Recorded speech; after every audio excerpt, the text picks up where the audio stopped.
work as usual. 12 years pass by.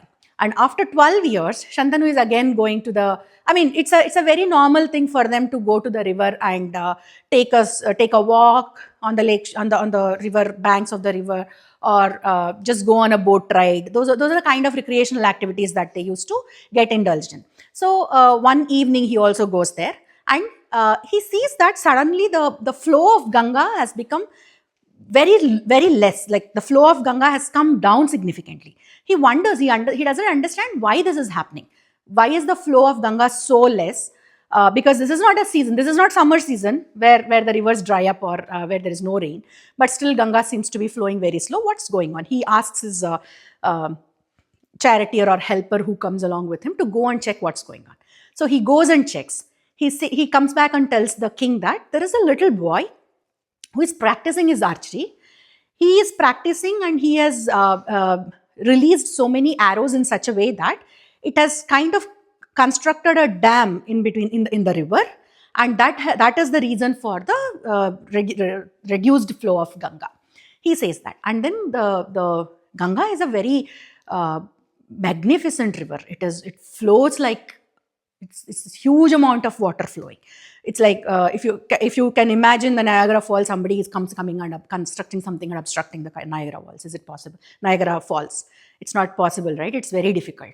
So I'm just giving you a comparison. It's not a like-to-like comparison, but so much of water, if they have to stop, it takes a lot. It takes a lot of effort, and it's a today if you have to construct a dam, you know how much of effort it takes, right?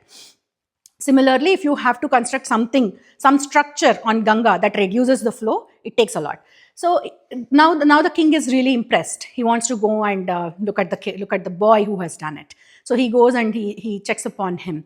That is when Ganga comes and tells him that, okay, this is your son, and I have taught him all the Vedas, all the 4 Vedas, all the 6 Vedangas, Upanishads. He's a master in all these, and he has learnt the Dhanurvidya. Dhanurvidya is archery. Dhanurvidya from none other than Parashurama. You remember Parashurama? Yeah. Does he know that he used to be a god? No, he doesn't know. He doesn't have the consciousness that he's God. So Parashurama, if anybody was here for Ramayana, they know who Parashurama is. Parashurama is another kind of semi-avatar of Vishnu. He's not a Purna avatar. He's also a form of Vishnu, but he's not completely Vishnu like Krishna or Rama. So okay, so he's the teacher of this guy. Who's he? Devavratha. And then Ganga Devi hands over the son to Shantana Maharaju, and then she goes away. She says that my job is done. I have done whatever I am supposed to do. Because he is son of Ganga, he is also called as Gangeya. People have multiple names. If you remember at the beginning of Ramayana, I was talking about how women are so important in the culture, how they are respected and all that. Cows and women are the most respected things in the Sanatan Dharma. So disrespect to the cow or disrespect to the women have always resulted in huge wars and loss of life. Right? If you remember that story, so now the cows have been abducted by these 8 people, and one of them has to come to earth and live a life of a human being for hundreds of years. And Sita is disrespected by Ravana, and there was a huge war, and everybody got killed. So many people got killed. And you will also learn a similar thing happening in Mahabharata also. Yes. So wherever women are not respected, there is a huge war going on there, and that is something that no gods like Sanatan Dharma doesn't agree with that. So he doesn't have same skills, but he has that power, not exactly power. He's still a human being. He can grasp things very easily. So he has that amsha of God, right? He has that element of godliness in him. So that makes him very special. That makes him stand out from the crowd. So if Parashurama is trying to teach him something, he can grasp it very easily. Yeah. Now this boy is very good, and the father is very happy that he got a son with all these kind of virtues, and now he's happy that his kingdom is going to get a new king, and the kingdom is going to be in the safe hands of this guy Gangeya and all that. And time passes by, and it's almost about time for the Shantanu Maharaju to declare this boy, the son, as the prince of the entire kingdom. He'll be in the thought of, okay, I need to announce this boy as the next king to the dynasty. That is what he's thinking. Now, at that moment, something happens. So this Shantanu Maharaju has the habit of going to the Ganga river very frequently. He keeps going. He likes taking walks, and he likes taking boat rides there. So once he goes to that place and he's taking a boat ride, and that the person who is riding the boat, that person has a very striking quality, and that quality is that wherever she is, in the distance of 1 yojana is so many meters. I don't know how many meters or how many kilometers. I can look up for that for our understanding. There will be amazing fragrance. So she's called Saugandhi. Gandhamu means some smell. Saugandhi means good smell. She emits good smell. So this king is really surprised. Where is the smell coming from? And then he figures out that it is emerging from this lady, and she is a boat rider. She belongs to that is called Matsya Kanya is what they are called. Matsya means fish. So she belongs to the fisherman's family. So she's a lady belonging to fisherman's family. Her name is Satyavati.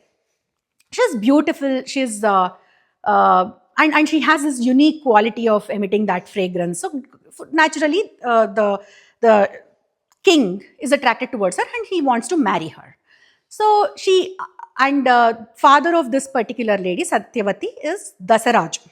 Okay, he is the king of fishermen. How many characters have we seen so far? King Shantana, Ganga, their son Devavratha or Gangeya, and this is the Satyavati's dad. So 5 people, 5 important characters we have.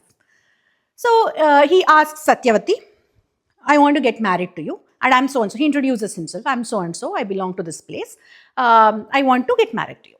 Then she says, I am son of Dasaraju. He is my father. I belong to Matsya community. It's not appropriate for me to decide who I should get married to. It is my father's responsibility. You go and talk to my father. If he agrees, I have no objection. You go and talk to my father. Then this man goes to Dasaraju and he asks, okay, and again he introduces himself and says, I want to get married to your daughter. Then Dasaraju says, oh yeah, I know you. Who doesn't know you? You're a great king. I know you, and I also know about the son that you have. And he is a very able person. I have no objections in giving my daughter to a person like you. But tell me what happens to the kids of my daughter. You'll eventually have kids with my daughter. What will happen to them? They'll not get the kingdom. Because there is no reason why you should ignore your first son and give your kingdom to the second or third, whoever the children are of my daughter. Because he's an able person. This guy, Devavratha, is an able person. Why would you even put him aside and give your kingdom to my kids? I mean, my daughter's kids. If that is not happening for the entire generations to come, they will belong to Kuru dynasty, but they'll have nothing in their hands. They'll not have kingdom. They'll not hold the positions of power. They will never become her kids, and generations to come will never rule this area. So I don't think it is really wise for me to give my daughter to you in marriage.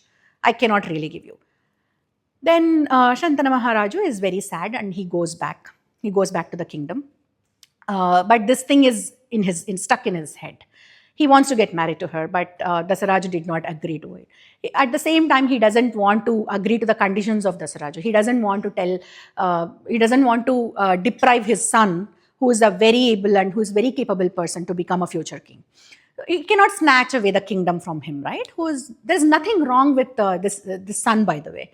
So he's just not very interested in administration. He's just he's not focusing on things that he needs to focus and all that. And then this boy is probably at the age of 18 or 19 at this point of time.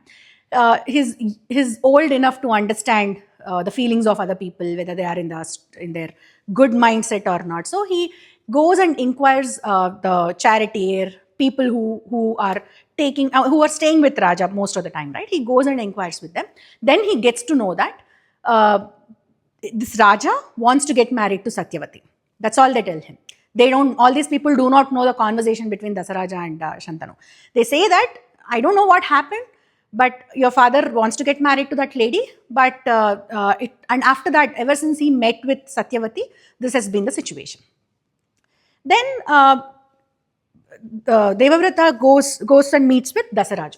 Devavratha doesn't understand what is the objection of this person if my dad is the king and he's asking for this girl. He should, in fact, this father should, in fact, jump up to the toes and give her daughter in marriage to Shantanu, because he's a king, right, after all. Then he goes and inquires, and Dasaraj tells him the exact thing what he had told his father. If you will become the king in future, then what happens to my daughter's kids? So what are they going to do? Then this boy says, oh, if that is the problem, I promise you that I'm never going to come and ask for the throne. I will stay away from throne. I will only be the caretaker of this entire dynasty. I will never ever wish to become the king. That itself is a huge sacrifice, right? Becoming the king means ruling over that entire country, entire kingdom. Kingdom is very prosperous, and until that point of time, everybody thought that he would become the king. Even that person, that boy, Devavratha, also would have thought that, okay, I'm the future king, right? And he loves his dad so much that he just let this go in a blink of an eye. He said, I don't need it. It's fine. Whoever is the kids of Satyavati can take the throne. Then Dasaraju says, you are saying this, but what is the guarantee that your wife will also abide to this? Your wife, in future, she might come and say that, okay, my kids also have equal claim on the throne.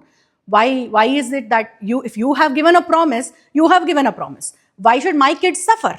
Because of your stupid promise, you have given something without even thinking through it, without even thinking the consequences of it. And why should my kids suffer? She can come up with that kind of an argument, right? Then what happens, he says. Then he says, in that case, I'll not get married. So he gives up on his marriage. He gives up on the throne. Because he has taken such a intense oath, he got the name of Bhishma. Bhishma means someone who has taken an intense oath. Yeah. Just like the Nandi, the cow said on the curse, or the curse the cow gave. Cow did not give the curse. Owner of the cow gave the curse. Oh. Vasishta gave the curse. See how Vasishta's curse is coming into play. Now this boy, he himself is saying, what did Vasishta say? This boy will live on the earth. 8th Vasu will live on the earth for a very long time. He will not have kids of his own, right?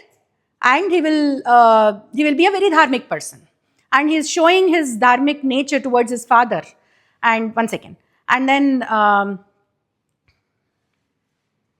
he himself said that I'm not going to marry. I'm not going to rule the kingdom.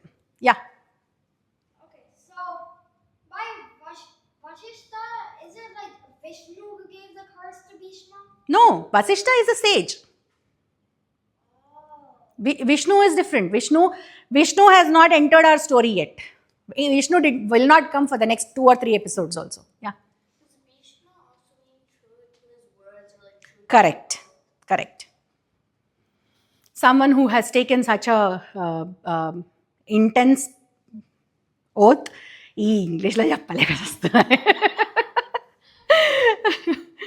So I have read this entire text in Telugu, and I have always thought about Mahabharata in Telugu in my own head. If I have to say it in English, I have to sometimes search for words, appropriate words, and there is no equivalent meaning, equivalent proper English word also for a lot of things. So that is where you see me lost in thoughts and thinking. Yeah. So So now you know that this little boy has taken that kind of great oath, which is very difficult to follow. And he's only 19. His lifespan is probably 250 years. So for the rest of his life, he's not going to get married to anybody. He's not going to claim his authority over the throne. Okay, this guy is Bhishma.